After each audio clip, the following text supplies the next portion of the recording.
Welcome to the Procurist, everyone. I'm Max Henry, and today we're diving into some fascinating research findings about services spend management. Joining me is Gavin, an expert in procurement analytics. Diana, welcome to the show. Thanks for having me, Max. I'm really excited to discuss these findings, particularly because they highlight some, interesting gaps in how organizations are managing their services spend. Let's start with something that really caught my attention. The research shows that 56% of companies include penalties for unachieved outcomes in their contracts. But, and here's the surprising part, many don't actually have formal KPIs in place to measure these outcomes. What's your take on this disconnect? That's actually one of the most concerning findings from this research. I mean, think about it. How can you enforce penalties when you don't have a formal way to measure performance? The numbers are pretty striking.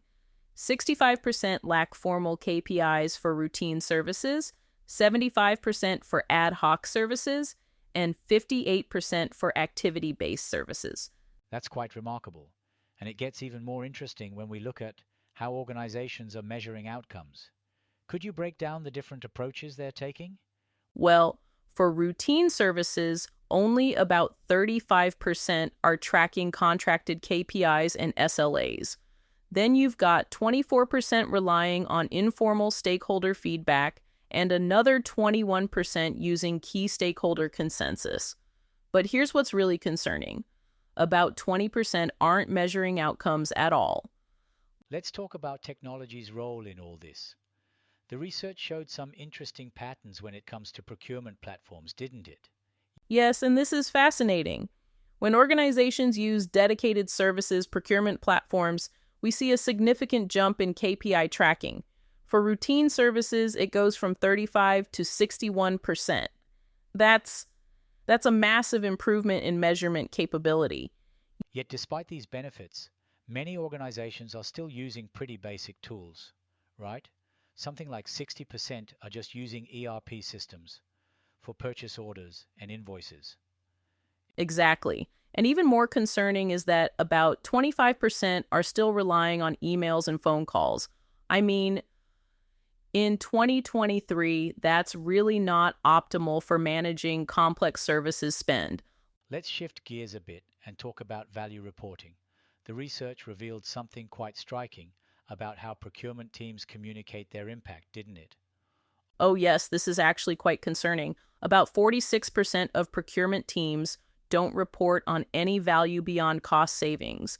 And when asked why, 47% say they simply have no way to capture or measure non-savings value. It's a huge missed opportunity. And yet, the research shows that impact on key corporate initiatives is considered the most important factor in determining how strategic a service is. There seems to be a disconnect there. Absolutely. Nearly 49% of respondents said impact on key corporate initiatives was their top consideration. But if they're not measuring and reporting on that impact, well, how can they demonstrate their strategic value to the organization? What would you say are the key takeaways for procurement leaders listening to this? First, there's an urgent need to align contract structures with performance measures. Second, invest in proper technology. The data shows it makes a real difference. And finally, develop robust frameworks for measuring and communicating non-savings value. Because ultimately, procurement's impact goes far beyond just cost reduction. Those are excellent points, Diana. Before we wrap up, any final thoughts on where you see services spend management heading in the future? I think we're at a turning point. Organizations that invest in proper tools, processes, and measurement frameworks will pull ahead. The opportunity is there.